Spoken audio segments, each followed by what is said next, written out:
ایک حادثہ ہوتا ہے تو آپ اس حادثے کی توجیہ نہیں کر سکتے ہیں تو اس کو ایک غیر حقیقی اشیاء سے تعبیر کرتے ہیں۔ مثال کے طور پر رات کو کوئی ایسا حادثہ ہو جاتا ہے کہ آپ کی چارپائی الٹ جاتی ہے، آپ کہتے ہیں یہ جنات نے یہ کام کیا۔ اگر اس طرح ہوتا، بندشیں ہو جاتی تو جو دشمن ہیں ہمارے وہ تو بالکل بے سکون ہو جاتے، ہم ان کو تنگ کرنے لگ جاتے۔ اسرائیل جو مظالم کر رہے ہیں آپ کے سامنے ہیں، کیا خیال ہے ہم مسلمان ان پر تعویذ نہیں کرتے، یا کچھ جنات ان کے اوپر نہیں چھوڑتے، یا کچھ جادو کا معاملہ ان پر نہیں کرتے کہ جس راکٹ نے غزہ پہ گرنا ہے وہ راکٹ ریورس ہو کے واپس ان کی طرف چلا جائے؟ کوئی علم ایسا ہوتا، کوئی جادو ایسا ہوتا، کیا لیبلٹی کے ساتھ میرے فرنٹ سے گزر گئی، میں کہتا ہوں یار کچھ برا ہونے والا ہے، کوئی آفت آنے والی ہے یا کچھ اچھا ہونے والا ہے۔ یہ مختلف سماج میں اس کے پیچھے مختلف تصورات ہیں۔ اللہ کے سوا کوئی اس قسم کی طاقت نہیں ہے جو اس کائنات میں ہمارے رشتوں میں مافوق الاسباب تصرف کرے، ہمارے رزق میں بگاڑ پیدا کرے، ہمارے کاروبار میں بگاڑ پیدا کرے، ہمارے مال میں، اولاد میں، رشتوں میں، نوکریوں میں گڑبڑ پیدا کرے۔ اس قسم کی کوئی ذات نہیں ہے اس دھرتی پر، صرف اس پلینٹ ارتھ میں، اور پوری کائنات کو چلانے والا ایک ہی اللہ ہے۔ کہ جب آپ اپنے فون کا پاسورڈ بھول جاتے ہیں تو فون نہیں کھلتا، اس طرح جنت کے دروازے بھی بڑی مشکل سے کھلیں گے۔ تو پاسورڈ کوشش کیجئے کہ اس پاسورڈ میں جو گند آ گیا ہے، پاسورڈ میں جو غلط قسم کے نمبرز آ گئے ہیں، اس کو ہم ہٹا دیں تو ہم پرستی سے ہم جان چھڑائیں، اور اس پاسورڈ کو صاف ستھرا رکھیں۔ اور پاسورڈ کیا ہے؟ لا الہ الا اللہ۔ الحمدللہ الحمدللہ رب العالمین والصلاة والسلام علی اشرف الانبیاء والمرسلین نبینا محمد صلی اللہ علیہ وسلم۔ یقول اللہ عز وجل فی کتابہ الکریم بعد ان اقول اعوذ باللہ من الشیطان الرجیم بسم اللہ الرحمن الرحیم فاعلم انہ لا الہ الا اللہ۔ آج ہم بات کریں گے توہم پرستی کے متعلق۔ توہم پرست کسے کہتے ہیں اور توہم پرستی کسے کہتے ہیں؟ توہم پرستی پر بات کرنے سے پہلے ہمیں کچھ بنیادی باتیں سمجھ لینی چاہیے کہ انسان معاشرے میں رہتا ہے۔ علامہ فیروز آبادی فرماتے ہیں کہ معاشرہ کسے کہتے ہیں؟ وہ یہ کہتے ہیں کہ یہ عین شین را سے ہے، اور یہ نکلا ہے عاشرہ، معاشرت، یعنی مطلب یہ ہے کہ تخالطو، خلط ملط ہو جانا، مختلف افراد کا ایک ہی جگہ پر بہت زیادہ وقت کے لیے ایک ساتھ رہنا، اس کو معاشرہ بولتے ہیں۔ اور اس میں ہوتا یہ ہے، یہ بھی بنیادی باتیں ہیں کہ اس میں مختلف افراد جو رہتے ہیں، مختلف مذہب کے لوگ رہتے ہیں، مختلف پس منظر کے لوگ رہتے ہیں، تو اس میں ہوتا یہ ہے کہ کچھ چیزیں ایکسچینج ہو جاتی ہیں، کچھ میں آپ سے لے لیتا ہوں، کچھ چیزیں آپ مجھ سے لے لیتے ہیں، کچھ مذہبی تصورات آپ مجھ سے لے لیتے ہیں، کچھ مذہبی تصورات میں آپ سے لے لیتا ہوں، قطع نظر اس سے کہ وہ نظریات درست ہیں کہ غلط ہیں۔ اس کی ایک مثال علماء یہ دیتے ہیں کہ جیسے ہم ہندوؤں کے ساتھ رہے ہیں تو کچھ نظریات ان کے ہم نے ادھار لیے ہیں، اب تو ہم الگ رہتے ہیں لیکن اب بھی ہمارے اندر کچھ ایسی چیزیں ہیں جو ہندوؤں سے لی گئی ہیں۔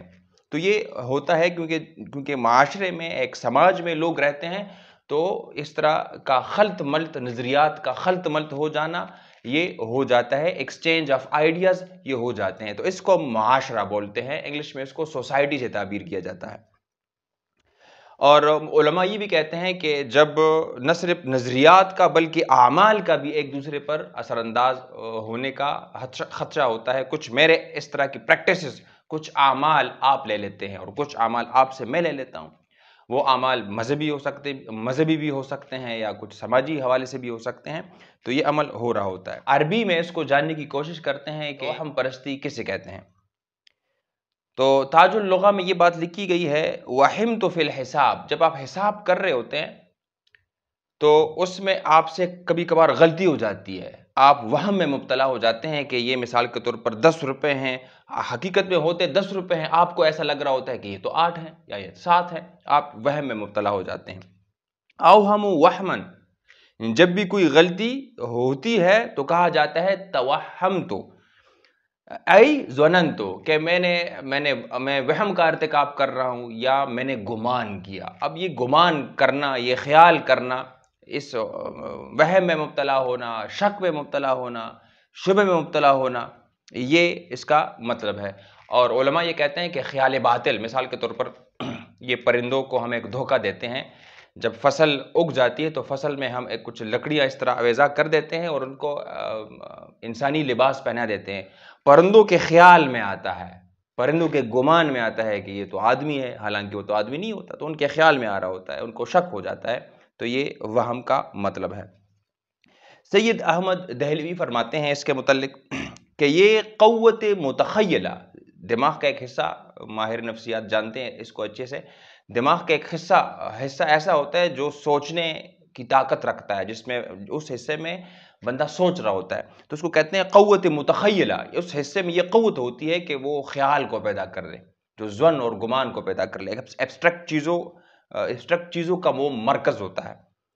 قوت متخیلہ کی وہ باطنی طاقت جو فاسد خیالات پیدا کرتی ہیں، جو خیالات وہ پیدا کرتی ہے دماغ کا وہ حصہ، وہ حقیقت میں نہیں ہوتا لیکن ہمیں ایسا لگ رہا ہوتا ہے، تو یہ قوت متخیلہ سے بولتے ہیں. ماہر نفسیات اسے کہتے ہیں کہ کسی ظن پر یا کسی گمان پر بار بار اصرار کیا جائے، اس کو ہیلوسینیشن کہتے ہیں. آپ کسی چیز کی سحر انگیزی میں یا فریب میں مبتلا ہو جاتے ہیں، وہ چیز حقیقت میں ہوتی نہیں ہے لیکن بار بار چونکہ آپ گمان کر رہے ہوتے ہیں یا اس گمان پر آپ اصرار کر رہے ہوتے ہیں، تو یہ چیز آپ کا دماغ ایکسیپٹ کر جاتا ہے اور آپ کو لگتا ہے کہ یہ کام ایسا ہے یا اس کام کے پیچھے یہ علت ہے، حالانکہ وہ علت نہیں ہوتی. آپ اس چیز کے سحر میں، آپ اس چیز کے جادو میں، اثر میں مبتلا ہو جاتے ہیں. اس کو ہیلوسینیشن بھی کہا جاتا ہے. کہنے کا مقصد یہ ہے، خلاصہ یہ بحث جتنی بھی گفتگو میں نے تمہید میں کی ہے، یعنی آپ غیر حقیقی اشیاء کو سچ سمجھنے لگتے ہیں. تو یہ مثال کے طور پر یہ علماء ایک مثال دیتے ہیں، جب یا آپ یہ کہتے ہیں کہ یہ بابا جی نے یہ کام کیا ہے، اب آپ اس کی توجیہ نہیں کر سکتے ہیں کہ چارپائی کیوں لٹ گئی، کہ یہ حادثہ کیوں ہو گیا، یہ ایکسیڈنٹ کیوں ہو گیا. آپ اس کی علت کو نہیں دیکھتے، اس کے اسباب کو نہیں دیکھتے یا جان نہیں سکتے ہیں، تو آپ کسی غیر حقیقی اشیاء پر اس کی ذمہ داری ڈال لیتے ہیں کہ یہ جنات نے یہ کام، جنات نے یہ ایکسیڈنٹ کروایا ہے، یا جنات نے یہ چارپائی الٹا دی ہے، یا بابا جی قبر سے اٹھ گئے ہیں. آپ اس ایکسپلینیشن اس کی ہوتی ہے، اس کا کوئی وجہ، اس کی کوئی وجہ ہوگی، اس کا کوئی ریزن ہوگا، سبب ہوگا، پیچھے علت ہوگی، لیکن آپ اس کو ایکسپلین کرنے سے قاصر ہے، اس لیے اس کی توجیہ کرنے سے قاصر ہے، اس لیے آپ کو اس کو ایک سپر نیچرل چیزوں کے متعلق آپ یہ کہہ جاتے ہیں کہ یہ تو فلاں جنات نے کیے ہیں. اس طرح کی باتیں ہمارے ہاں کی جاتی ہیں. اس کی ایک دوسری مثال لے لیتے ہیں. یہ ہمارے معاشرے میں یہ ہوتا ہے کہ کالی بلی تیزی سے کے ساتھ گزر جاتی ہے ہمارے سامنے سے. اب کوئی ایشو ہوگا، کوئی علت اس کی ہوگی، ہم اس کو چونکہ آپ پریزنٹ نہیں کر سکتے ہیں کہ اس کے پیچھے علت کیا ہے. ہم کہتے ہیں یار مجھے کوئی یاد کر رہا ہے، یا کوئی آندھی آنے والی ہے. اس قسم کے مختلف تصورات اس سے جڑے ہیں. ایک ملک میں ایک طرح کا عقیدہ رکھا جاتا ہے یا ایمان رکھا جاتا ہے، دوسرے ملک میں یا دوسرے سماج میں دوسرے قسم کا عقیدہ رکھا جاتا ہے. اس پر ہم تفصیل سے آگے گفتگو کریں گے. تو حاصل کلام یہ ہوا کہ گمان کرنا، خیال کرنا، تخیل، شک، وسوسہ، ڈر اور خوف، یہ ساری چیزیں مل کر توہم کو ایک شکل دے جاتی ہے. اور اس کے لیے عربی میں ایک اور لفظ بھی استعمال کیا جاتا ہے، تطویر. یہ قرآن میں بھی استعمال ہوتا ہے، فعل نکالنا، بدشگونی یا نیک شگونی. اس کے متعلق گفتگو لوگ کرتے ہیں. علامہ حجر عسقلانی فرماتے ہیں اصل التطویر انہم کانوا فی الجاہلیت یعتمدون علی الطیر. یہ دور جاہلیت میں ہوتا یہ تھا کہ وہ لوگ پرندوں پر اعتقاد رکھتے تھے. یہ لفظ وہاں سے نکلا ہے، طیر سے نکلا ہے، پرندے کو بولتے ہیں. جب وہ سفر کے لیے نکلتے تو علامہ حجر عسقلانی فرماتے ہیں کہ وہ پرندے کو اڑانے کی کوشش کرتے. اگر وہ رائٹ سائڈ یعنی سیدھے ہاتھ کی طرف وہ پرندہ اڑتا تو وہ کہتے ہیں کہ اچھی بات ہے، ہمیں سفر کر لینا چاہیے. میں کوئی کام کر رہا ہوں یا میں سفر پر نکل رہا ہوں، تو اگر یہ دائیں سائڈ پہ یہ رائٹ سائڈ پہ سیدھے ہاتھ پہ سیدھے طرف سے یہ پرندہ اڑ رہا ہے تو مجھے سفر کا آغاز کر لینا چاہیے، اچھی بات ہے، اچھا شگون ہے. اور اگر یہ لیفٹ سائڈ پہ، بائیں سائڈ پہ یہ پرندہ اڑا تو مجھے سفر نہیں کرنا چاہیے. اب ہو سکتا ہے کہ اس کی علت کوئی اور ہو، وہ پرندہ اپنے طور سے یا اس کے مائل ہونے کا سبب کوئی اور ہوگا. اس پرندے بیچارے کو کیا پتا کہ کوئی آندھی آنی ہے یا اس کو نکلنا چاہیے یا نہیں نکلنا چاہیے، حالانکہ اس پرندے کو یہ علم بھی نہیں ہے کہ یہ بندہ نکل رہا ہے کہ نہیں نکل رہا، اس کا نام کیا ہے، کیا کرنا چاہتا ہے، اس کو کچھ پتہ نہیں. یہ تو غیب کا علم ہے. یہ نہیں مطلب اس کے پاس تو شعور اور ادراک نہیں اس پرندے کو، تو اس کو تو یہ پتہ نہیں ہے. وہ ایسے ہی اڑ گیا لیفٹ سائڈ پر، وہ کہتے کہ نہیں سفر نہیں کرنا چاہیے. رائٹ سائڈ پہ اڑتا تو کہتے ہیں کہ سفر کرنا چاہیے. ان کا اعتقاد بن جاتا ایک قسم کی عبادت اس پرندے کی کرتی ہے، ایک قسم کی عبادت ہی ہے۔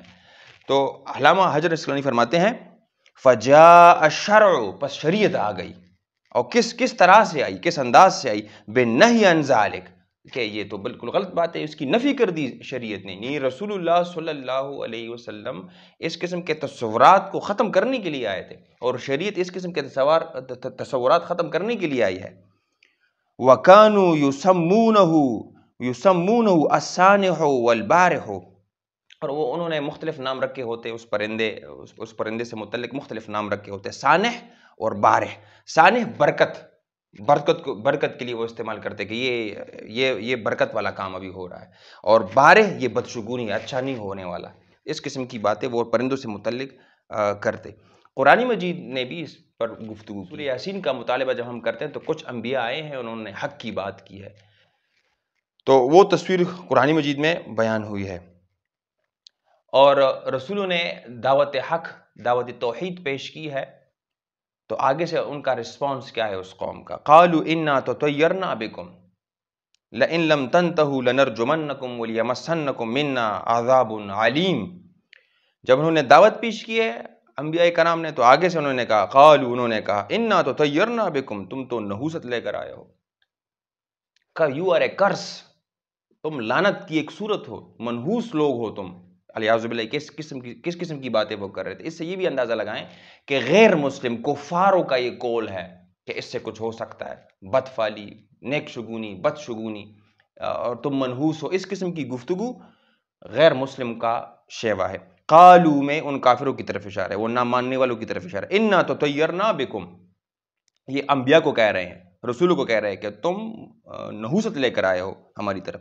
لئن لم تنتہوا، اگر تم باز نہیں آئے اس کام سے، اس دعوت سے، لنرجمنکم ولیمسنکم منا عذاب علیم، تو ہم آپ کو سنسار کر دیں گے، رجم کا معاملہ آپ کے ساتھ کر لیں گے، رجم کی سزا آپ کو دے دیں گے، اور ہم اپنی طرف سے آپ کو سخت دردناک عذاب دے دیں گے۔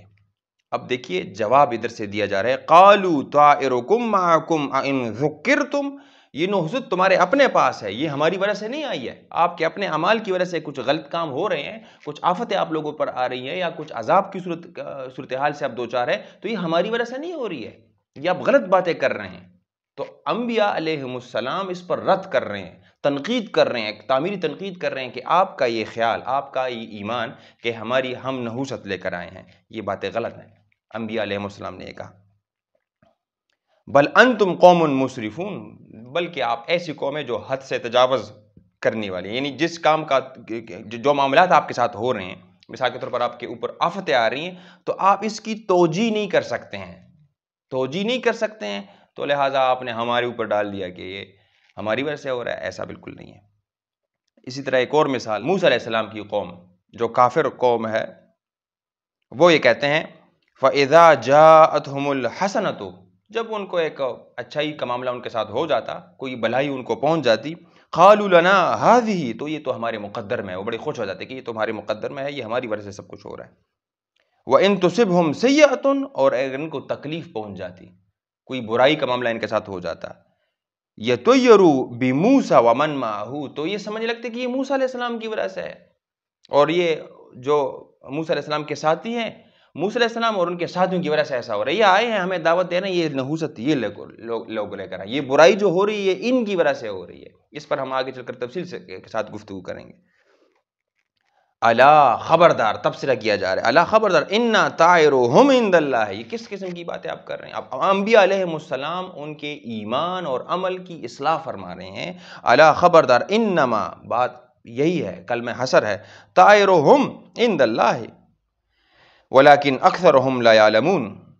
اب یہاں پر اصلاح کا معاملہ کیا جا رہا ہے، انبیاء علیہ السلام اور اللہ سبحانہ وتعالی اصلاح کا معاملہ کر رہے ہیں۔ الا انما، کلمہ حصر ہے، الا خبردار، انما، بے شک بات یہ ہے، طائرہم عند اللہ، کہ یہ جو آپ کی قسمت ہے، یہ جو تقدیر کے فیصلے ہیں، یہ جو خیر اور شر کا معاملہ ہے، یہ تو اللہ کے ہاں ہے، یہ تو ان کے انبیاء علیہ السلام کے ہاتھ میں بھی نہیں ہے، یہ جو آپ پر آفتیں آ رہی ہیں، یہ آپ کے ساتھ کچھ برا ہو رہا ہے، یہ ان کی وجہ سے نہیں ہے، یہ تو اللہ کے فیصلے ہیں۔ ولیکن اکثرہم لا یعلمون، بلکہ اکثر ان میں نہیں جانتے، علم نہیں رکھتے، اور علم کے نہ ہونے کی وجہ سے توجیہ نہ کرنے کی صورت میں ان پر جو آفت آ رہی ہے ان کی توجیہ یہ نہیں کر سکتے ہیں، تو یہ کہہ دیا کہ جی یہ فلاں فلاں لوگوں کی وجہ سے، یہ صحابہ کی وجہ سے یا رسول کی وجہ سے ایسا ہمارے ساتھ ہو رہا ہے، حالانکہ ایسا نہیں ہے، خیر و شر کا مالک صرف اللہ ہے۔ اچھا، اس عمل کو بعض علماء نے ضعیف الاعتقادی سے بھی تعبیر کیا ہے کہ ضعیف لوگ جو اعتقاد ان کا کمزور ہوتا ہے وہ اس قسم کی گفتگو کرتے ہیں اور عبادت میں خرابی آ جاتی ہے۔ اب عبادت کیا ہے؟ محققین علماء فرماتے ہیں العبادت عبارت عن الاعتقاد والشعور بأن للمعبود سلطة غیبیة فی العلم وتصرف فوق الاسباب يقدر بها على النفع والضر فكل دعاء وثناء وتعظیم ينشأ من هذه الاعتقاد فهو العبادہ۔ یعنی کسی چیز کے متعلق، کسی شخص کے متعلق پورے شعور کے ساتھ، پورے یقین کے ساتھ، پورے ادراک کے ساتھ یہ اعتقاد رکھنا کہ اس چیز کو غیبی تسلط حاصل ہے، یہ نفع بھی دے سکتی ہے اور نقصان بھی دے سکتی ہے، اور آپ جو کلمات ادا کرتے ہیں مافوق الاسباب، اس چیز کو ایک پتھر کو، ایک بابا جی کو اور ایک قبر کو یا جنات کو یا انبیاء علیہ السلام کو ایک غیبی تسلط حاصل ہے، وہ نفع بھی دے سکتے ہیں اور نقصان بھی دے سکتے ہیں، فہو العبادہ، یہی تو عبادت ہے۔ یعنی مافوق الاسباب یہ کام کوئی کر نہیں سکتا، یہ تو اختیار تو اللہ سبحانہ وتعالیٰ کے پاس ہے۔ تو ادھر جو یہ موسیٰ علیہ السلام کو وہ نحوست کا الزام لگا رہے تھے کہ یہ تمہاری وجہ سے، سورہ یاسین میں رسولوں کو الزام دے رہے ہیں، تو یہ بالکل قطعاً غلط الزام ہے۔ یہ خیر اور شر کا مالک تو اللہ ہے، مافوق الاسباب کام کرنا یہ اللہ سبحانہ وتعالیٰ کی طاقت ہے۔ تو آپ ایک قبر کے ساتھ گزر رہے ہیں تو آپ کو وہم ہو گیا کہ یار یہ ہاتھ نہ نکال دے، مافوق الاسباب، اب اس کو ہم نے دفنایا ہے، اس کے وہ نہ سانس لے سکتا ہے، نہ بات کر سکتا ہے، نہ سن سکتا ہے، نہ دیکھ سکتا ہے، نہ اس کو کوئی پتہ ہے کہ باہر کیا ہو رہا ہے، کیونکہ یہ تو غیب ہے اس کے لیے، غیب کا علم تو صرف اللہ سبحانہ وتعالیٰ کے پاس ہے۔ اور ہم یہ سمجھتے ہیں کہ مافوق الاسباب، یہ بابا جی یہاں سے نکل بھی سکتا ہے، ہماری سن بھی سکتا ہے، دیکھ بھی سکتا ہے، تو یہی تو ضعیف الاعتقادی ہے۔ علماء نے اس کو ضعیف الاعتقادی سے تعبیر کیا ہے، یہ کچھ بھی نہیں کر سکتے ہیں۔ تو اس کے لیے اسباب کا ہونا ضروری ہے، سننے کے لیے کان ضروری ہے، دیکھنے کے لیے آنکھ ضروری ہے، جینے کے لیے زندگی ضروری ہے، تو یہ ساری چیزیں تو نہیں ہے۔ اسی طرح کسی پتھر سے آپ ڈر رہے ہیں، وہ پتھر مجھے تو نقصان نہیں دے سکتا، ہاں کوئی پینک دے میری طرف اور مجھے مارے اس پتھر کے ذریعے سے تو پھر تو وہ ایک الگ بات ہے، لیکن پتھر ایک جگہ پہ پڑا ہے، وہ مجھے نہ نفع دے سکتا ہے نہ نقصان دے سکتا ہے، تو یہ تصور غلط ہے۔ تو اس کو ضعیف الاعتقادی سے بھی تعبیر کیا جاتا ہے۔ آگے ہم دور جاہلیت پر بھی بات کریں گے کہ کچھ ایسی چیزیں تھیں ان میں کہ تو ہم پرست وہ بن گئے تھے۔ کچھ بیماریوں کے متعلق ان کا یہ خیال تھا، کچھ بیماریوں کے متعلق یہ بیماریاں اگر کسی کو ہو گئیں تو یہ بیماری تو لگ جاتی ہے، اس شخص سے ملاقات کرنے سے بیماری لگ جاتی ہے، یہ ان کا ایک وہم تھا۔ اور دوسرا ایک تصور ان کا یہ تھا کہ یہ طیر کے متعلق، پرندے کے متعلق، جس پر میں نے گفتگو کی کہ طیر کے متعلق بھی وہ بدشگونی کا اعتقاد رکھتے تھے، اور جب کوئی قتل ہو جاتا تھا تو اس کے بارے میں بھی یہ تصور تھا کہ وہ یہ کہتا ہے کہ مقتول یہ کہتا ہے کہ مجھے سیراب کرو، مجھے سیراب کرو، جب تک میرا بدلہ تم نہیں لوگے مجھے سکون نہیں ملے گا، اس کے بارے میں بھی یہ ایک تصور تھا اور وہ یہ کہتے تھے۔ تو اس پر رسول اللہ صلی اللہ علیہ وسلم نے گفتگو کی ہے، اور سفر کے مہینوں کو بھی وہ برا سمجھتے تھے کہ اس میں تو بیماریاں آ جاتی ہیں، پیٹ میں کیڑے ہو جاتے ہیں، اور جب انسان کو بھوک لگتی ہے تو وہ کیڑے انسان کو کاٹ رہے ہوتے ہیں، اس قسم کی مختلف باتیں ان میں موجود تھی۔ سفر اور محرم اس کو آگے پیچھے بھی کرتے تھے، اس کو نسی بولتے تھے، نسی۔ تو یہ آگے پیچھے کا عمل وہ اس لیے کرتے تھے کیونکہ اس مہینے کو وہ منحوس سمجھتے تھے، لعنت سمجھتے تھے کہ اس میں کچھ برا ہونے والا ہے۔ اب میں نے جیسے کہا نا کہ کسی کام کی توجیہ نہیں کر سکتے تھے، اس لیے آپ کسی چیز پر اس کو ڈال دیا، یہ مہینے کی وجہ سے ہو رہا ہے، یہ دن کی وجہ سے ہو رہا ہے، تو آپ کی وجہ سے ایسا ہو رہا ہے، کیونکہ اس کام کی توجیہ ممکن نہیں ہے یا لوگ کر نہیں سکتے ہیں۔ تو صحیح بخاری میں اس پر تبصرہ اللہ کے رسول نے فرمایا ہے، بیماری کے متعلق، پرندے کے متعلق، مقتول کا بدلہ لینے کے متعلق اور سفر کے مہینے کے متعلق۔ اللہ کے رسول فرماتے ہیں لا عدوہ، اس طرح کی کوئی حقیقت نہیں ہے کہ کسی بیمار کے ساتھ ملنے سے آپ بیمار ہو جائیں گے، کہ آپ اس کے ساتھ ملاقات کرنے سے آپ بیمار ہو جائیں گے، تو اس پر رد فرما دیا لا عدوہ ولا طیرۃ، اور یہ جو کہانت کا معاملہ آپ کرتے ہیں یا فال نکالنے کا کام کرتے ہیں پرندے کے ذریعے سے، یہ بھی بالکل غلط ہے۔ ولا حامۃ، اور یہ جو حامہ کا تصور ہے، یہ جو آپ سمجھتے ہیں کہ قبر کے سرانے یا قبر کے ایک سائڈ پر یہ پرندہ آ جاتا ہے اور وہ ادھری بیٹھا ہوتا ہے جب تک آپ بدلہ نہ لے، اور وہ یہ پکار رہا ہوتا ہے، اس کی کوپڑی پہ بیٹھا ہوتا ہے اس مقتول کے کہ جی مجھے سیراب کرو، مجھے سیراب کرو، تو یہ غلط تصور ہے۔ ولا سفر، اور نہ سفر کا مہینہ، یہ غلط ہے، منحوس ہے۔ تو اللہ کے رسول صلی اللہ علیہ وسلم نے ان تصورات کو ختم کر دیا۔ اب یہ معاملہ تو کلیئر ہوا ہوگا کہ اس پورے سارے عمل کو توہم پرستی کہا جاتا ہے، اور اس شخص کو توہم پرست کہا جاتا ہے جو ان چیزوں پر اعتقاد رکھتا ہے۔ ہمارے معاشرے میں ہر معاشرے کے مختلف چیزیں ہوتی ہیں۔ کچھ معاشرے میں توہم پرستی کی ایک شکل ہوگی، کچھ معاشروں میں توہم پرستی کی دوسری شکل ہوگی، کچھ چیزیں ایسی ہیں کہ جو معاشروں میں کامن ہے، مشترک ہے۔ اب ہم کچھ کا تذکرہ کرتے ہیں۔ سفر اور محرم کے مہینے پر میں نے گفتگو کی کہ لوگ اس کو منحوس سمجھتے ہیں، اس کو بڑا غلط سمجھتے ہیں، اور کہتے ہیں کہ جی اس کو آگے پیچھے کریں۔ دور جاہلیت میں ایسا ہوتا تھا۔ کوے کے متعلق، کوا اگر بیٹھا ہے دیوار پر، وہ کا کر رہا ہے، تو اس کے متعلق ہمارے کچھ تصورات ہیں۔ کچھ معاشروں میں کہا جاتا ہے کہ جی ہمیں کوئی یاد کر رہا ہے، کچھ لوگ کہتے ہیں کہ جی مہمان نے آنا ہے۔ اس طرح کی مختلف باتیں، مطلب ہو سکتا ہے کہ آپ یہ سن رہے ہو میری باتیں، آپ کے علاقے میں اس سے جڑی کچھ اور تصورات ہوں گی کہ نہیں کوئی آ رہا ہے، مجھے کوئی یاد کر رہا ہے، میری کوئی غیبت کر رہا ہے، مختلف تصورات ہیں۔ چھینک آئی تو نقصان ہوگا، چھینک آئی تو مجھے کوئی یاد کر، مجھے چھینک آئی تو بس میں نے فوراً کہہ دیا کہ جی مجھے کوئی یاد کر رہا ہے یا میری کوئی غیبت کر رہا ہے۔ اب یہ وہم ہے، اب ضروری تو نہیں ہے کہ ایسا ہو رہا ہے، لیکن ہم اس قسم کا اعتقاد رکھتے ہیں۔ ہم ایک اور بات کرتے ہیں کہ صبح قرض نہ دینا، یہ اچھی بات نہیں ہے، پھر سارا دن برا گزرے گا اور برکت نہیں ہوگی۔ اب یہ بالکل غلط ہے۔ یہ صبح اللہ کی ہے، یہ شام بھی اللہ کا ہے، یہ سارے اوقات اللہ کے ہیں، یہ بالکل غلط بات ہے۔ یعنی یہ ہمارے ہاں تصور ہے کہ صبح قرض نہ دینا، قرض کا معاملہ نہ کرنا، ورنہ سارا دن غلط گزرے گا۔ اب یہ وہم ہے، ہم توجیہ نہیں کر سکتے۔ ہو سکتا ہے کہ کسی دکاندار کا کچھ نقصان ہوا ہوگا، صبح کے متعلق ایک تصور قائم کر دیا۔ اب اس نقصان کا کوئی اور علت ہوگی، وجہ ہوگی، لیکن چونکہ یہ توجیہ نہیں کر سکتا تو یہ اس صبح پر ڈال لیتے ہیں کہ یہ صبح کی وجہ سے ہو رہا ہے، تو یہ غلط تصور ہے۔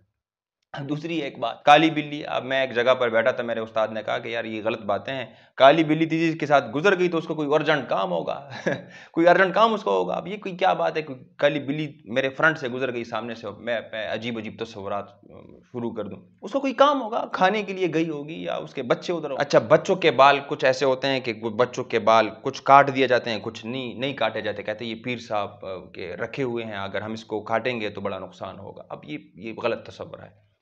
پیر صاحب اس معاملے میں کچھ نہیں کر سکتے ہیں۔ آپ اگر بال کاٹیں یا نہ کاٹیں یہ الگ بات ہے، لیکن اس کو ایک تصور کے ساتھ جوڑنا یہ بھی غلط ہے۔ جانوروں کے گردنوں میں کچھ مختلف رنگ کے پٹے یا کپڑے وہ ڈال دیے جاتے ہیں اور کہتے ہیں، مزاروں پہ چھوڑ دیا جاتا ہے، کہتے ہیں اب اس کو نقصان نہیں ہوگا۔ اٹکیلیوں کا آنا، اس کے متعلق بھی مختلف تصورات ہے۔ بعض لوگ کہتے ہیں کہ جی ہمیں کوئی یاد کر رہا ہے یا کوئی غیبت ہماری ہو رہی ہے۔ تو ایک محفل میں بیٹھا تھا تو بڑی اچھی گفتگو کی، ایک شخص نے اس کے متعلق کی کہ یہ تو بڑا عجیب تصور ہے، کیونکہ اگر تھوڑی دیر کے لیے مان لے کہ یہ اٹکیلیاں مجھے اس لیے آ رہی ہیں کہ میری کوئی غیبت کر رہا ہے، تو معاشرے میں ہم سب مسلمان تو ہر وقت ایسا کوئی لہجہ نہیں جس میں ہم غیبت نہیں کر رہے ہوتے ہیں، تو پھر تو ہونا تو یہ چاہیے کہ ہر دوسرا بندہ اور ہر شخص پوری اٹکیلیاں لے رہی ہوتی، تو یہ تو بالکل غلط تصور ہے۔ دلہن جب گھر آ جاتی ہے تو مختلف امور ہم کرتے ہیں کہ یہ اندر آ گئی ہے تو کوئی اس کے سامنے چاول رکھ لیتے ہیں، وہ اس کو کک مارتی ہے، کہتی ہے اچھا شگون ہے، برتن گر گیا نہیں گر گیا، مختلف تصورات ہے، یہ ہندوؤں سے آئی ہوئی ہیں، یہ بھی درست تصور نہیں ہے۔ حاملہ عورت جو ہے وہ فوتگی کے گھر نہیں جائے گی، یہ بھی ایک تصور ہمارے ہاں موجود ہے جو درست نہیں ہے، وہ بالکل جا سکتی ہے اگر کوئی پریکاشنز لے لے۔ اور نومولود کے سر چھری رکھنا کہ اس کو جنات سے اس کو خوف نہیں ہوگا، شیطان اس پر حملہ نہیں کرے گا۔ سیدہ عائشہ صدیقہ رضی اللہ تعالیٰ عنہا نے ایک موقع پر جب یہ چیز دیکھی تو اس نے وہ چھری اٹھا کر پھینک دی کہ یہ اس کا کوئی تصور نہیں ہے اسلام میں۔ منگل کے دن کام کا آغاز کرنا کہ منگل کے دن کام کا آغاز نہ کرو، بڑا برا ہوگا، اس قسم کے تصورات ہمارے ہاں موجود ہے۔ منگل کا دن بھی اللہ کا ہے، جمعرات کا دن بھی اللہ کا ہے، جمعے کا دن بھی اللہ کا ہے، ہفتے کا دن بھی اللہ کا ہے۔ اللہ نے تو یہ نہیں کہا کہ فلاں دن کام شروع کرو یا نہ کرو۔ میں یہ سمجھتا ہوں کہ جس دن آپ کے پاس سہولتیں ہوں، موسم ٹھیک ہو، آپ وہ کام کریں، اس میں کوئی قباحت نہیں ہے۔ یہ کہنا کہ یہ اس دن کو کام کرنے سے بڑا نقصان ہوگا، یہ تو بالکل غلط تصور ہے، یہ اس دن کی توہین ہے۔ یہ سارے دن اللہ کے ہیں، سارے دن محترم ہیں، سارے مہینے محترم ہیں، یہ سارے اوقات محترم ہیں، یہ بالکل غلط تصور ہے کہ اس وقت میں یہ کام نہ کرو، اس دن یہ کام نہ کرو۔ پھر وہ دن اللہ تعالیٰ نے پیدا ہی کیوں کیا؟ تو منگل کا دن بھی محترم ہے۔ فلاں بندہ جنات نکالتا ہے، ہم یہ تصور بھی رکھتے ہیں، یہ بھی توہم پرستی ہے کہ فلاں کے اختیار میں جنات ہے، اس کو نظر بھی آ جاتے ہیں اور وہ جنات کو دیکھ بھی سکتا ہے، جنات اپنی شکل بھی تبدیل کر جاتے ہیں، وہ جنات سے مختلف کام بھی لے لیتا ہے، اس قسم کے تصورات ہمارے ہاں موجود ہوتے ہیں۔ قرآن نے صاف الفاظ میں یہ کہا ہے کہ آپ تو انہیں دیکھ بھی نہیں سکتے ہیں، وہ آپ کو دیکھ سکتے ہیں لیکن آپ انہیں نہیں دیکھ سکتے ہیں۔ اللہ سبحانہ وتعالیٰ فرماتے ہیں اِنَّهُ يَرَاكُمْ هُوَ وَقَبِيلُهُ، وہ اور اس کا قبیل، اس کے گروپ جو ہے وہ آپ کو دیکھ رہا ہے، دیکھ سکتا ہے۔ من حیث لا ترونہم، وہ اس جگہ سے آپ کو دیکھ رہے ہیں جو آپ نہیں دیکھ سکتے، یعنی آپ اس کو نہیں دیکھ سکتے۔ جب ہم نہیں دیکھ سکتے ہیں تو پیر صاحب کو کیسے نظر آ گیا؟ یہ ایک سوال ہے، یہ ایک بڑا اہم سوال ہے۔ اس نقطے کو ذرا سمجھیے۔ قرآن یہ بتاتا ہے کہ آپ ان کو دیکھ نہیں سکتے ہیں، وہ ہمیں دیکھ رہے ہیں، ہم نہیں دیکھ سکتے ہیں۔ جب ہم نہیں دیکھ سکتے ہیں تو پیر صاحب کو کیسے نظر آ گیا؟ پھر ہمارے ہاں کچھ لوگ ایسے ہیں ادھر ثوابی میں، وہ کہتے ہیں کہ جی ہم جو ہے، ایک پیر صاحب ہیں ثوابی میں ہیں، وہ کہتے ہیں کہ میں جنات سے ساخت کو لکھ لیتا ہوں۔ جب ان سے پوچھا جاتا ہے کہ ہمیں تو نظر نہیں آ رہا، وہ کہتے ہیں مجھے نظر آ رہا ہے، یہ دیکھو لکھ رہا ہے۔ اچھا، اس سے نظر آ رہا ہے، قرآن کا فیصلہ یہ ہے کہ آپ اس کو دیکھ نہیں سکتے، تو معذرت کے ساتھ یہ غلط باتیں ہیں، آپ اس پر ایمان نہ رکھے۔ وہ ہمیں دیکھ سکتے ہیں، ہم انہیں نہیں دیکھ سکتے ہیں۔ اور پھر سورہ جن کی ایک بڑی خوبصورت آیت ہے، پہلی آیت ہے، اللہ سبحانہ وتعالیٰ نبی کریم صلی اللہ علیہ وسلم سے اعلان فرما رہے ہیں کہ قل اوحی الی انہ استمع نفر من الجن فقالوا انا سمعنا قرآنا عجبا۔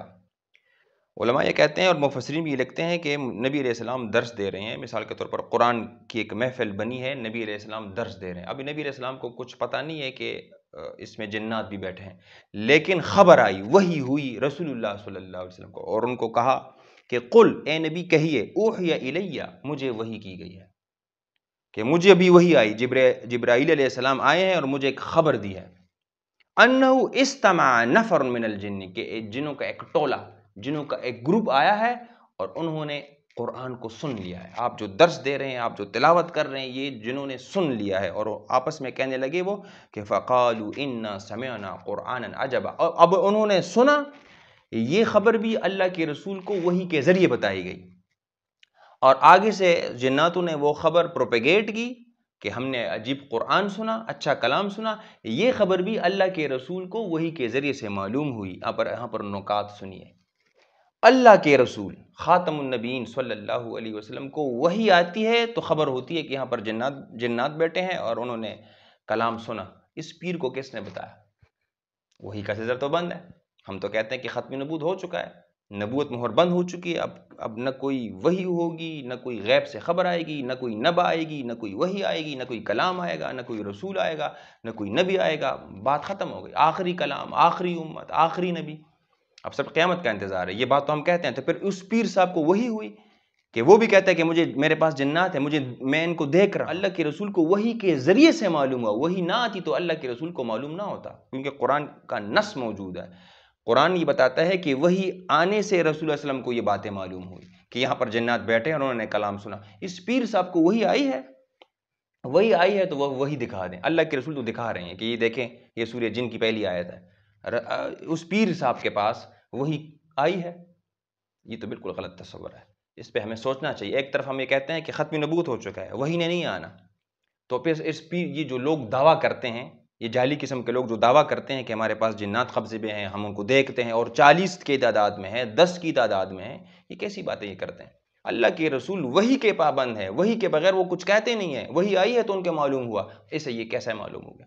تو یہ بالکل غلط تصور ہے، یہ قرآن کے بالکل مخالف۔ کسی بچے کے ساتھ، آپ کی بیوی کے ساتھ، یا کسی اور بھائی کے ساتھ آپ کے ساتھ یہ معاملہ ہو جاتا ہے تو کائنڈلی گزارش یہ ہے کہ اس کو ڈاکٹر کے پاس لے جائیں، کسی ماہر نفسیات کے پاس لے جائیں۔ یہ ڈاکٹر کا کام ہے، یہ نفسیاتی مسئلہ ہے، ذہنی مسئلہ ہے، دماغ ایک بڑا عجیب کمپلیکس قسم کا یہ چیز ہے، اور اس میں اس قسم کے مسائل آ جاتے ہیں تو یہ آپ ڈاکٹر کے پاس لے جائیں، ایک ماہر نفسیات، ایک اچھے سائیکیٹرسٹ کو دکھا دیں۔ اچھا، دھاگا کوئی باندھ لیتا، کہتے ہیں اس میں بڑی برکت ہے، غیر حقیقی اشیاء سے ڈرتا ہے، دیوار سے ڈرتا ہے۔ اب دیوار گرنے سے ڈرتا ہے یہ ایک الگ بات ہے، لیکن ویسے ہی دیوار سے ڈرتا ہے تو یہ توہم پرستی ہے۔ آپ ایک تار سے ڈرتے ہیں، ایک دھاگے سے ڈرتے ہیں، کیوں ڈرتے ہیں؟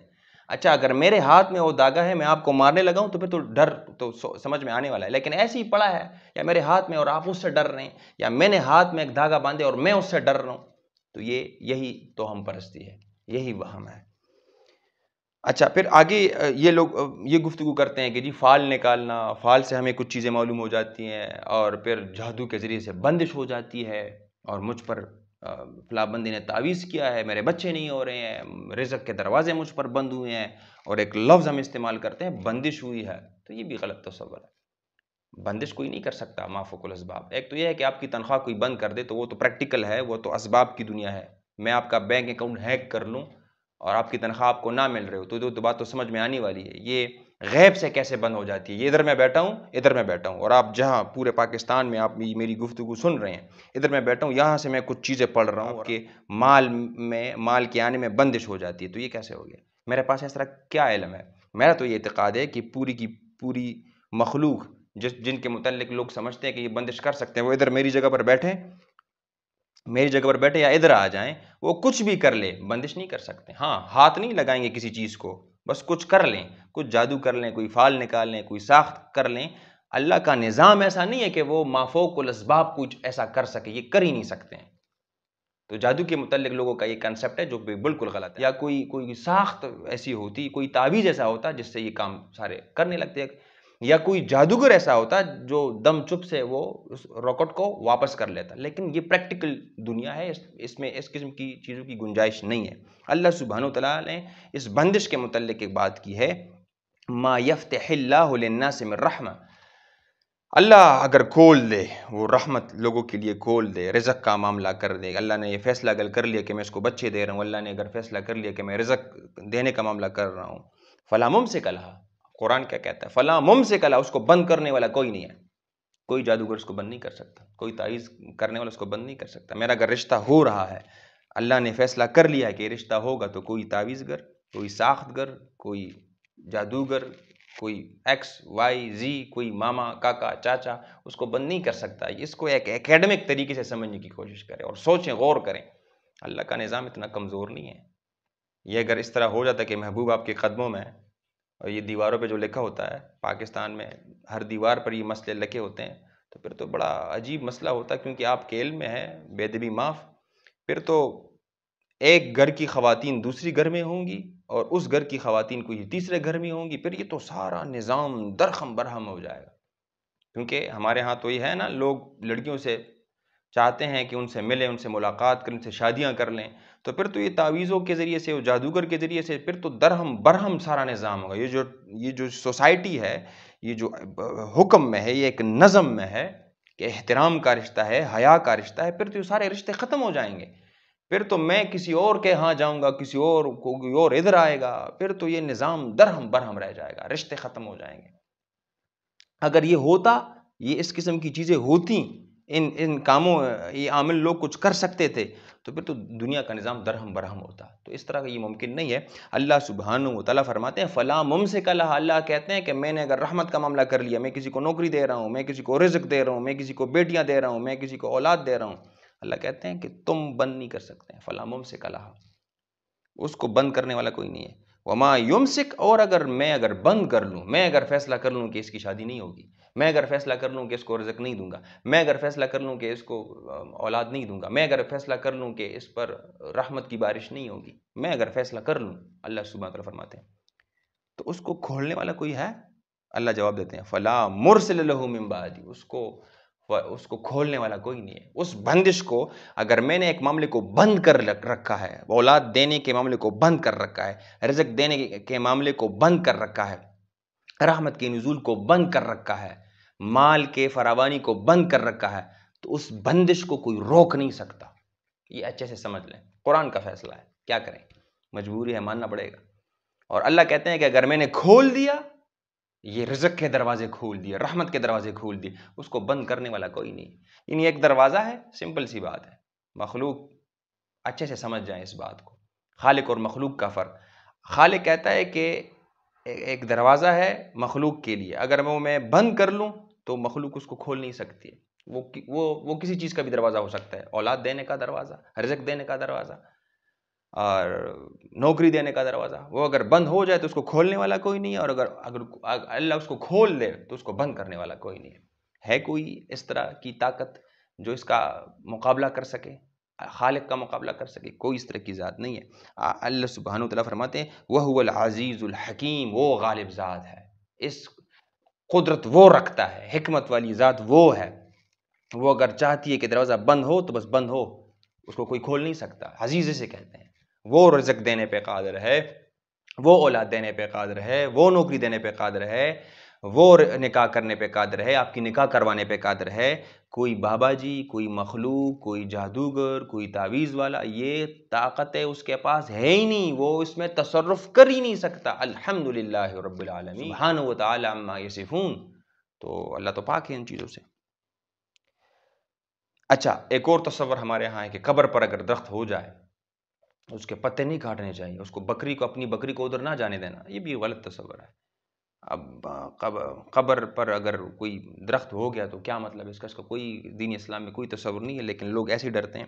اچھا، دلہن کے بارے میں کچھ ضروری باتیں ہیں۔ دلہن جب گھر آ جاتی ہے تو کچھ اکثر اوقات ایسا ہو جاتا ہے کہ جی اس کے آنے سے نیا فرد آ گیا گھر پر تو کچھ معاملات ہو جاتے ہیں، یا کوئی نقصان کا معاملہ ہو جاتا ہے، یا کوئی فوتی کا معاملہ اس گھر پہ ہو جاتا ہے، تو کہتے ہیں یہ سارا یہ منحوس ہے، یہ منحوس ہے دلہن، اس لیے اس طرح ہو رہا ہے۔ یہ وہی تصور ہے جو سیدنا موسیٰ علیہ السلام کی قوم نے موسیٰ علیہ السلام سے کہا کہ تم آئے ہو تو تمہاری وجہ سے یہ ساری مصیبتیں تمہاری وجہ سے آ رہی ہیں، تم منحوس ہو۔ الیاذ باللہ، اتنی غلط بات اللہ کے رسول کے متعلق۔ اللہ کے رسولوں نے اس کی تردید کی کہ تم کیا باتیں کرو، خیر و شر کا مالک اللہ ہے، ہماری وجہ سے نہیں ہو رہی، ہماری وجہ سے بالکل نہیں ہو رہی، تمہارا کوئی کام ہوگا، تم کسی کام کی توجیہ نہیں کر سکتے ہیں تو ہم پر ڈال رہے ہو۔ تو گھر پہ کچھ ہو گیا، کوئی پیالی بھی گر گئی تو ہم کہتے ہیں یہ دلہن کی وجہ سے ہو رہی ہے، یہ بالکل غلط تصور ہے۔ وہ بیچاری ادھر آ گئی اور آپ نے فوراً اس کے متعلق کہہ دیا کہ یہ منحوس ہے، بالکل غلط بات ہے، جس قسم کی باتوں سے اجتناب کرنا چاہیے۔ عبداللہ بن مسعود رضی اللہ تعالیٰ عنہ سے روایت ہے، ابو داؤد کی یہ روایت ہے، الطیرۃ شرکن، الطیرۃ شرکن ثلاث، اللہ کے رسول نے 3 دفعہ کہا کہ یہ پرندوں کا اڑانا، اس طرح بدشگونی کا اعتقاد رکھنا، یہ شرک ہے، یہ شرک ہے، یہ شرک ہے۔ مسند احمد کی ایک روایت ہے، من ردتہ الطیرۃ من حاجۃ، جو بدشگونی کی وجہ سے کام کرنے سے رک جائے، کہتا ہے یار پرندہ لیفٹ سائڈ پہ اڑا ہے تو میں نے کام نہیں کرنا، منگل کا دن ہے تو میں نے کام نہیں کرنا، وہ فلاں بندہ دوبارہ سے آ گیا اس کی وجہ سے فلاں وقت بھی کام خراب ہوتا، یہ منحوس ہے تو میں نے یہ کام نہیں کرنا، اس طرح کا ان کاموں کی وجہ سے، بدشگونی کی وجہ سے آپ کوئی کسی کام کے کرنے سے رک جاتے ہیں، فقط اشرکا، تو اللہ کے رسول فرماتے ہیں، روایت کے یہ الفاظ ہے کہ فقط اشرکا، تو تحقیق کے ساتھ اس نے شرک کیا۔ تو صحابہ نے سوال کیا، اے اللہ کے رسول ما کفارتو، اس کا کفارہ کیا ہے، ہم کمپنسیٹ کیسے کریں گے، یہ بات تو غلط ہے، چلو یہ بات تو سمجھ میں آ گئی، اب ہم کیا کریں، اس کا کفارہ کیا ہے؟ ان میں سے کوئی کہہ دے اللہم لا خیر الا خیرک، بہت خوبصورت الفاظ ہیں، ولا طیر الا طیرک ولا الہ غیرک، یہ کہ اس کا کفارہ یہ ہے، اس کا کفارہ یہ کہ اپنے ایمان کو اس قسم کی باتوں سے بچاؤ، اور کیا کس بات کا اقرار کرو، اللہم لا خیر الا خیرک، کوئی خیر نہیں ہے سوائے تیرے خیر کے، خیر تو تمہارے ہاتھ میں، آپ کے ہاتھ میں اے رب، ولا طیر الا طیرک، اور کوئی منحوس اس طرح کی جو بری چیزیں ہو رہی ہیں، خیر و شر کا مالک یہ مخلوق نہیں ہے، خیر و شر کا مالک اللہ سبحانہ و تعالی، بیدہ الخیر، یہ اس کے اختیار میں ہے، ولا الہ غیرک، اور کوئی الہ نہیں ہے، کوئی مشکل کشا نہیں ہے، کوئی آفت لانے والا نہیں ہے، کوئی جو ہے مصیبت ٹھالنے والا نہیں ہے، ولا الہ غیرک، اور آپ کے سوا کوئی اور نہیں ہے، کوئی معبود نہیں ہے، صرف آپ ہی الہ ہے۔ الوہیت اور ربوبیت کی تمام تعریفیں ایک اللہ کے ساتھ خاص ہیں۔ ایک روایت یہ ہے کہ جس کے الفاظ یہ ہیں لیس منا من تطیر او تطیر لہو، کہ وہ شخص ہم میں سے نہیں ہے جو پرندوں کے ساتھ یہ معاملہ کرے، جو بدشگونی پر اعتقاد رکھے، پرندوں کے اس اڑنے، لیفٹ سائڈ پہ اڑنا اور رائٹ سائڈ پہ اڑنا، اس پر اعتقاد رکھے، او تطیر لہو، یا اس کے لیے یہ کام کیا جائے، وہ خود یہ کام کرے یا وہ اس کے لیے یہ کام کیا جائے، او تکہنا او تکہن لہو، یا وہ خود کہانت میں مبتلا ہو یا اس کے لیے کہانت کی جائے، او سحرا او سحر لہو، یا وہ خود جادو کا ارتکاب کرے یا اس کے لیے جادو کیا جائے، ومن عقد عقدۃ، اور جس نے کوئی شرکیہ داغا باندھا، ومن اتا کاہنن، اور جو کوئی کہانت، فال نکالنے والا، بدشگون نکالنے والا اس کے پاس چلا گیا، فصدقہ بما یقول، کوئی جادوگر کے پاس کوئی چلا گیا، ایک روایت کے الفاظ میں یہ بھی آتا ہے کہ کوئی جادوگر کے پاس چلا گیا، کوئی کاہن کے پاس چلا گیا، فصدقہ بما یقول، اور اس بات کی تصدیق کی، اس پر ایمان لیا جو اس نے کہا، پیر صاحب نے کہا کہ جاؤ اور تمہارے گھر میں کوئی تعویذ ہے، اس بات پر اعتقاد اس نے کر لیا۔ پیر صاحب نے کہا کہ تم پر کسی نے جادو کیا ہے، مجھے پیر صاحب کہتے ہیں اور میں نے اس پر اعتقاد کر لیا کہ یہ بات تو بالکل ٹھیک کر رہا ہے۔ فصدقہ بما یقول، اور وہ جو کہتا ہے اس پر میں نے اعتقاد رکھ لیا کہ بالکل ٹھیک یہ بول رہا ہے۔ فقط کفر بما انزل علی محمد صلی اللہ علیہ وسلم، تو تحقیق کے ساتھ وہ شخص جو ان باتوں پر اعتقاد رکھتا ہے تو اس نے اس چیز کا انکار کر دیا، کفر کر دیا جو رسول اللہ صلی اللہ علیہ وسلم پر نازل ہوا۔ تو رسول اللہ صلی اللہ علیہ وسلم پر تو قرآن نازل ہوا، اور قرآن میں ہے وَلَا يُفْلِحُ السَّاحِرُونَ وَلَا يُفْلِحُ السَّاحِرُ حَيْثُ أَتَىٰ، اور جادوگر کہیں سے بھی آ جائے تو کامیاب نہیں ہو سکتا۔ قرآن تو یہ کہہ رہا ہے کہ یہ کامیاب نہیں ہو سکتا۔ الوہیت اور ربوبیت کی تمام تعریفیں ایک اللہ کے پاس ہیں، اس کے اختیار میں، اور آپ نے ہستی میں یہ چیزیں مان لی تو فقط کفر ما انزل علی محمد، تو محمد صلی اللہ علیہ وسلم پر جو چیز نازل ہوئی تو آپ تو اس کے خلاف گئے، تو اس لیے یہ اسلوب اختیار کیا گیا ہے۔ ایک اور روایت میں ہے، یہ صحیح مسلم کی روایت ہے کہ نبی علیہ السلام ایک مقام پر بیٹھے ہیں اور کچھ ساتھی بھی ان کے ساتھ ہیں، تو ستارہ ٹوٹا، تو اس کے متعلق اللہ کے رسول نے کہا ماذا کنتم تقولون فی الجاہلیت اذا رمی بمثل ھذا، جب یہ ستارہ ٹوٹا تھا تم دور جاہلیت میں کیا کہتے تھے؟ اب تو تم ایمان لے آئے ہو نا، لیکن ایمان لانے سے پہلے تم اس کے بارے میں کیا خیال رکھتے تھے؟ تو انہوں نے جواب دیا نقول ولد اللیلۃ رجل عظیم ومات رجل عظیم، کہ ہم یہ کہتے تھے کہ اس رات ایک بہت عظیم شخص پیدا ہوا ہے، اس کی پیدائش ہوئی ہے، یا ہم یہ کہتے ہیں کہ ایک بڑا عظیم شخص کی فوتگی ہوئی ہے۔ یہ تصور تھا کہ ستارے کا ٹوٹنے سے مطلب یہ ہوگا، ایک تو ہم پرستی میں ہم مبتلا تھے، ہم یہ کہتے تھے۔ تو اللہ کے رسول نے کہا فقال رسول اللہ صلی اللہ علیہ وسلم فإنها لا يرمى بها لموت احد ولا لحیاته، اس کا تو اس سے کوئی تعلق ہی نہیں ہے، ستارے ٹوٹنے کا اس سے تو کوئی تعلق نہیں ہے۔ یعنی جو آپ صبح قرض نہیں دے رہے ہیں تو اس کا صبح کا کیا قصور؟ صبح کا قرض لینے سے کیا تعلق؟ یہ منگل پہ آپ کام شروع نہیں کر رہی، اس کا اس سے کیا تعلق؟ یہ بالکل غلط بات ہے۔ بیوی گھر آ گئی، اس رات زلزلہ آ گیا، آپ نے کہا بیوی منحوس ہے، تو بیوی کے آنے سے زلزلے کا کیا تعلق؟ یہ بالکل غلط بات ہے۔ جس طرح اللہ کے رسول نے یہ کہا کہ ستارہ ٹوٹنے کا اس سے کیا تعلق، یہ اشارہ اس کے متعلق نہیں ہے، آپ کا یہ اعتقاد ہی غلط ہے، تو اللہ کے رسول اصلاح فرما رہے ہیں۔ تو اس طرح اس کی روشنی میں جو دیگر تصورات ہیں، کوا کاکا کر رہا ہے، کالا کپڑا لہرا رہا ہے، آپ سمجھتے ہیں کہ کچھ ہونے والا ہے، کالی بلی گزر گئی، آپ کہنے کچھ ہونے والا ہے، تو جمعے کا دن ہے آج بڑا بھاری ہوتا ہے، اس قسم کی ساری باتیں غلط ہیں۔ تو اللہ کے رسول نے اس کی نفی کی کہ اس قسم کی باتیں غلط ہیں۔ مسند احمد کی ایک اور خوبصورت روایت ہے، ابو واقد رضی اللہ عنہ سے مروی ہے کہ وہ نبی کے ساتھ حنین گئے، تو حنین میں وہاں پر ایک بیری کا درخت تھا، اور کفار آتے تھے اور کفار اپنا اسلحہ وہاں پر لٹکا لیتے تھے یا رکھ لیتے تھے، اس مقام کو یا اس درخت کو ذات انوات کہا جاتا تھا۔ فقلنا یا رسول اللہ صلی اللہ علیہ وسلم، تو ہم نے بھی کہا، تو ہم نے رسول اللہ صلی اللہ علیہ وسلم سے کہا اجعل لنا ذات انوات، ہمارے لیے بھی اس طرح کی ایک بیری کا درخت کا بندوبست کریں، یا اس مقام کا بندوبست کریں، ذات انوات کا بندوبست کریں، ہم بھی ادھر آئیں گے اور بیٹھیں گے۔ تو رسول اللہ صلی اللہ علیہ وسلم نے کیا کہا؟ فقال رسول اللہ صلی اللہ علیہ وسلم قلتم والذی نفسی بیدہ کما قال قوم موسیٰ، یہ تم کس طرح کی باتیں کر رہے ہو؟ قسم ہے اس ذات کی جس کے ہاتھ میں میری جان ہے، تم نے تو وہ بات کہہ دی کما قال قوم موسیٰ، جس طرح قوم موسیٰ نے یہ بات کی موسیٰ علیہ السلام کو۔ موسیٰ علیہ السلام کی قوم نے بھی موسیٰ علیہ السلام سے بڑی عجیب بات کی تھی۔ اجعل لنا الہا کما لہم آلہۃ قال انکم قوم تجہلون، انہوں نے موسیٰ علیہ السلام کی قوم نے موسیٰ علیہ السلام سے کہا تھا کہ آپ بھی ہمارے لیے اس قسم کے الہ تراش لیں، اس قسم کی چیزیں ہمارے لیے بنا دیں۔ تو انہوں نے کہا قال انکم قوم تجہلون، کس قسم کی جہالت کی باتیں کرتے ہو، تم تو بڑی جاہل قوم ہو۔ تو اللہ کے رسول بھی تصحیح فرما رہے ہیں کہ اس قسم کی باتیں تو غلط ہیں، اور اس کے پیچھے تصور بھی یہ تھا، علماء یہ کہتے تھے کہ ذات انوات کے پیچھے کچھ مشرکانہ تصورات تھے۔ تو غور کیجئے گا، یہ توہم پرستی کی جڑیں رسول اللہ صلی اللہ علیہ وسلم اپنی تعلیمات کے ذریعے سے کاٹ رہے ہیں۔ صحیح مسلم کی ایک اور روایت بھی ہے کہ تانت کا قلادہ، تانت ایک ڈھوری کو آپ سمجھ لیں کہ ڈھوری کو بولا جاتا ہے، تانت کا قلادہ اونٹ کی گردن میں یہ باندھ دیا جاتا تھا، اللہ کے رسول نے اس کو کاٹنے کا حکم دیا۔ اب اس حدیث کے نیچے امام مالک رحمۃ اللہ علیہ فرماتے ہیں کہ قال مالک اورا ذالک من العین، وہ امام مالک فرماتے ہیں کہ میرے خیال میں یہ تصور تھا کہ یہ تانت کا جو قلادہ ہے یہ نظر بد سے بچانے کے لیے اس اونٹ کو یا اس جانور کو باندھ دیا جاتا تھا، تو انہوں نے کہا کہ یہ نظر بد کے لیے، تو اللہ کے رسول نے اس کو کاٹ دیا. پیچھے تصور مشرکانہ تھا، تو اللہ کے رسول نے حکم دیا کہ اس کو کاٹ ڈال. اور تصور ہے کہ کالا کپڑا میں نے گھر نیا بنا لیا، تو میں نے کالا کپڑا ادھر لٹکا لیا.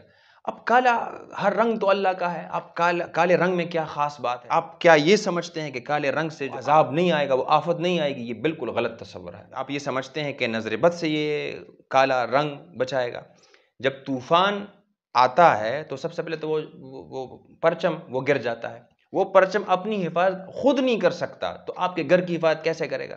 یہ ایک سوال ہے. جوتا لٹکایا جاتا ہے، گاڑی کے نیچے جوتا لٹکایا جاتا ہے، یہ بھی تو ہم پرستی کی شکل ہے. ہم یہ سمجھتے ہیں کہ جی ایک ایکسیڈنٹ سے بچ جائے گا، لوگ اس کو دیکھیں گے تو میری گاڑی نظر بد سے بچ جائے گی، تو گاڑی سے تو قیمتی تو آپ ہے. اگر یہ پھٹا ہوا جوتا آپ کی گاڑی کو بچا سکتا ہے تو آپ کو بھی بچا سکتا ہے، تو آپ تو گاڑی سے زیادہ قیمتی ہے، تو ایک جوتا پھر آپ اپنے گلے میں بھی لٹکا لیں. یہ بالکل غلط تصور ہے. ہانڈی کو رکھا جاتا ہے، ایک مٹی سے بنی ایک ہانڈی ہوتی ہے، کہا جاتا ہے کہ جی یہ نظر بد سے ہمیں بچائے گا. تو غور کیجئے گا، جس طرح میں نے پرچم کے متعلق کہا کہ طوفان جب آ جاتا ہے، آفت جب آتی ہے، تو سب سے پہلے تو وہ ہانڈی گر جاتی ہے، تو ہانڈی اپنی حفاظت خود نہیں کر سکتی ہے. پٹا جوتا وہ جو ہے وہ چپل وہ اپنی حفاظت خود نہیں کر سکتے ہیں، تو آپ کے گھر کی حفاظت کیسے کریں گے؟ آپ کی حفاظت کیسے کریں گے؟ حفاظت کرنے والا تو اللہ کی ذات ہے. آپ اللہ پر توکل کریں، ان مادی چیزوں پر اتنے اعتقاد نہ رکھیں کہ ما فوق الاسباب یہ جنڈی ہمارے لیے بہت کچھ کر سکتی ہے، یہ پرچم ہمارے لیے کچھ کر سکتا ہے. یہ بھی غور کریں کہ یہ بات بھی کہی جاتی ہے کہ جو یہ ہندو نہیں ہے، یہ ہندو بڑے برے لوگ ہیں، اچھے لوگ نہیں ہیں. آگے سے آپ سوال کریں گے کیوں برے لوگ ہیں؟ کہتے ہیں یہ جی یہ گائے کی بات کرتے ہیں. اچھا، یہ گائے کی بات کرتے اس لیے اچھے لوگ نہیں ہیں. تو یہاں پر غور کریں ہم کس پستی میں مبتلا ہے. ٹھیک ہے، آپ کا یہ خیال ہے کہ وہ گائے کی عبادت کرتے ہیں یا تقدس کا ایک نظریہ جڑا ہے اس سے، آپ اس کو غلط سمجھتے ہیں، حتیٰ یہ کہ آپ اس کو مشرک بول لیتے ہیں، فتویٰ لگا لیتے ہیں کفر کا اور شرک کا. اگر ایک زندہ گائے کا خیال رکھتے ہیں، اس کی پوجا پاٹ کرتے ہیں، ہم کرتے کیا ہے؟ ہم ایک مری ہوئی گائے، ایک مری ہوئی بیل کا سینگ لٹکا لیتے ہیں اپنے گھر پر کہ یہ سینگ آفت کو دور کرے گا. ان کا اعتقاد ہے زندہ گائے پر، ہمارا اعتقاد ایک مری ہوئی گائے کے سینگ پر ہے، ایک مری ہوئی گائے کے دم پر ہے.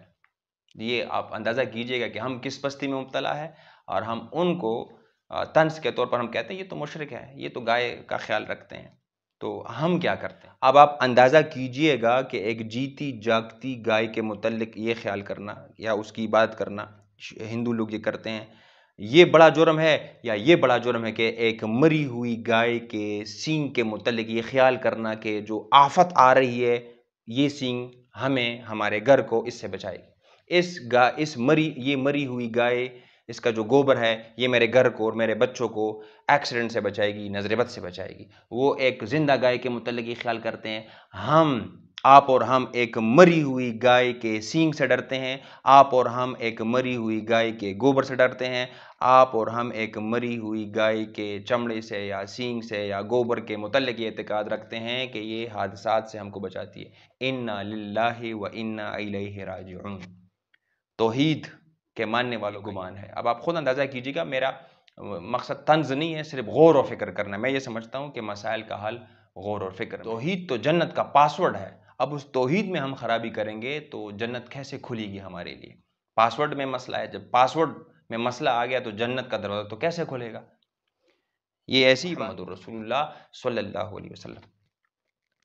اور پھر ہم جو مختلف چیزوں کے متعلق، کالے کپڑے کے متعلق، جوتے کے متعلق، ہانڈی کے متعلق، سینگ کے متعلق، گھوڑے کے نال کے متعلق، دھوئیں کے متعلق یہ تصورات رکھتے ہیں، تو اللہ سبحانہ وتعالیٰ فرماتے ہیں یمسسک اللہ بضر فلا کاشف له الا هو. اگر کوئی نقصان پہنچتا ہے اس کو دور کرنے والا کوئی نہیں. وَإِن يَمْسَسْكَ بِخَيْرٍ، اور اگر کوئی خیر پہنچتا ہے فَهُوَ عَلَى كُلِّ شَيْءٍ قَدِيرٌ، تو اللہ کی قدرت ہے، اللہ کر سکتا ہے، یہ مخلوق نہیں کر سکتی ہے. یہ آپ جو سمجھتے ہیں کہ فلاں فلاں کر سکتا ہے، یہ غلط تصور ہے. سورہ یونس میں بھی یہی مضمون ہے، وَإِن يَمْسَسْكَ اللَّهُ بِضُرٍّ فَلَا كَاشِفَ لَهُ إِلَّا هُوَ وَإِن يُرِدْكَ بِخَيْرٍ، اگر کوئی تکلیف پہنچتی ہے تو اس تکلیف کو دور کرنے والا کوئی نہیں ہے. اگر کوئی ہے تو وہ سامنے آئے، نہیں ہے کوئی. کوئی اس تکلیف کو دور کرنے والا نہیں ہے۔ وہ یورد کبھی خیر، اللہ تعالیٰ ارادہ کرتا ہے خیر کا معاملہ کرتا ہے، فضل کا معاملہ کرتا ہے، فلا راد لفضلہ، اور اس فضل کو روکنے والا، رد کرنے والا کوئی نہیں ہے۔ ہم یہ سمجھتے ہیں کہ بندش کر دی کسی نے، یہ کیسی باتیں ہم لوگ کرتے ہیں۔ اللہ تعالیٰ کہتے ہیں کہ اس کو بند کرنے والا کوئی نہیں ہے، میری فضل کو روکنے والا کوئی نہیں ہے۔ یصیب بہ من یشاء من عبادہ، اور یہ اللہ تعالیٰ چاہتے ہیں کہ اس کے بندوں کو پہنچ جائے، تو اللہ یہ چاہتے ہیں، اس چاہنے میں ہم انٹرفیرنس نہیں کر سکتے، اللہ کی چاہت ہے۔ ہم صرف دعا کر سکتے ہیں کہ میری رزق میں، میری اولاد میں برکت عطا فرمائے، اس سے زیادہ ہم کچھ نہیں کر سکتے، ہم بندش وغیرہ کا معاملہ نہیں کر سکتے۔ اللہ تعالیٰ فضل کا معاملہ کر رہا ہے، اس فضل کو روکنے والا کوئی نہیں ہے۔ اللہ تعالیٰ خیر کا معاملہ کر رہا ہے، اس خیر کے معاملے کو روکنے والا کوئی نہیں ہے، اس خیر کے معاملے کو کنٹرول زیڈ پریس کر کے انڈو کرنے والا کوئی نہیں ہے۔ یہ کمپیوٹر سائنس کی زبان میں آپ سمجھ لیں اس کو۔ اور پھر آگے اللہ سبحانہ و تعالیٰ فرماتے ہیں، نبی علیہ السلام کے زبان مبارک سے اعلان کرتے ہیں، قُلْ لَا أَمْلِكُ لِنَفْسِي نَفْعًا وَلَا ضَرًّا، اے نبی علیہ السلام کہہ دیجئے کہ میں تو اپنے لیے اختیار نہیں رکھتا، لا املک لنفسی، اپنے نفس کے لیے نفع اور نقصان کا اختیار نہیں رکھتا، الا ماشاء اللہ، ہاں وہ جو اللہ چاہے تو وہ تو ہو سکتا ہے۔ وَلَوْ كُنْتُ، اور یہ دے دے کہ وَلَوْ كُنْتُ عَالَمُ الْغَيْبَ، اور اگر میرے پاس غیب کا علم ہوتا، میں جانتا کہ کل کیا ہونے والا ہے، میرے علم میں اگر یہ چیزیں ہوتی، لَاسْتَكْثَرْتُ مِنَ الْخَيْرِ وَمَسَّنِيَ السُّوءُ، تو میں بہت سارا خیر اکٹھا کر جاتا، پھر میرے ساتھ تو حادثے نہ ہوتے، مجھے پتا ہوتا کہ کل یہ ہونا ہے یا 2-3 دن بعد یہ ہونا ہے، فلاں ایکسیڈنٹ ہونا ہے، یہ حادثہ ہونا ہے، یہ واقعہ ہونا ہے، تو میں وہ کام نہ کرتا، میں تو بہت سارا خیر جمع کر لیتا۔ تو اس سے ہی معلوم ہوتا ہے کہ اس قسم کی چیزوں پر اعتقاد رکھنا اور یقین رکھنا یہ درست نہیں ہے، تو ہم پرستی ہمارے معاشرے میں بہت زیادہ ہے۔ یہ ضعیف الاعتقادی کی وجہ سے ایسا ہوتا ہے، جس پر ہم نے تفصیلاً گفتگو کی ہے۔ اور اب حل کیا ہے، ہم کیسے اس چیز سے نکلیں گے؟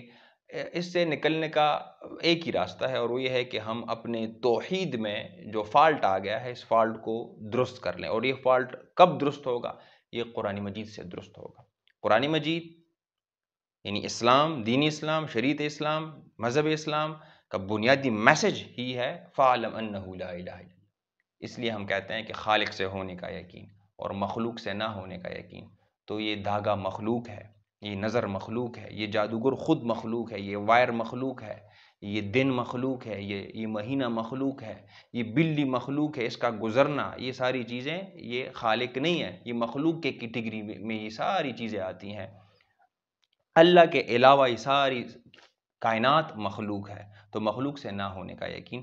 تو لا الہ الا اللہ کا مطلب یہی ہے۔ بدقسمتی سے ہم چونکہ پس منظر ہمارا کچھ یہ ہے کہ ہم مختلف سماج میں رہے ہیں، مختلف لوگوں کے ساتھ رہے ہیں، یہ جو جتنے بھی تصورات ہیں یہ اسلام کی اپنی نہیں ہیں، یہ ہم نے بارو کی ہیں، ادھر آئے ہیں، یہ آمیزش ہے، یہ مکسچر ہے۔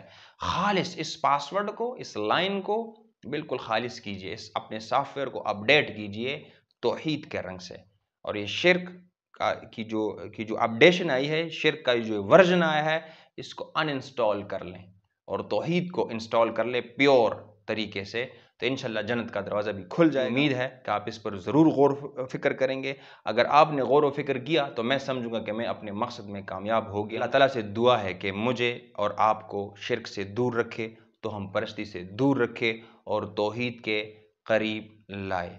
اللہ ہم سب کو سمجھنے کی توفیق عطا فرمائے۔ بارک اللہ لی ولکم فی القرآن الحکیم ونفعنی وإیاکم بالآیات وذکر الحکیم، آمین یا رب العالمین۔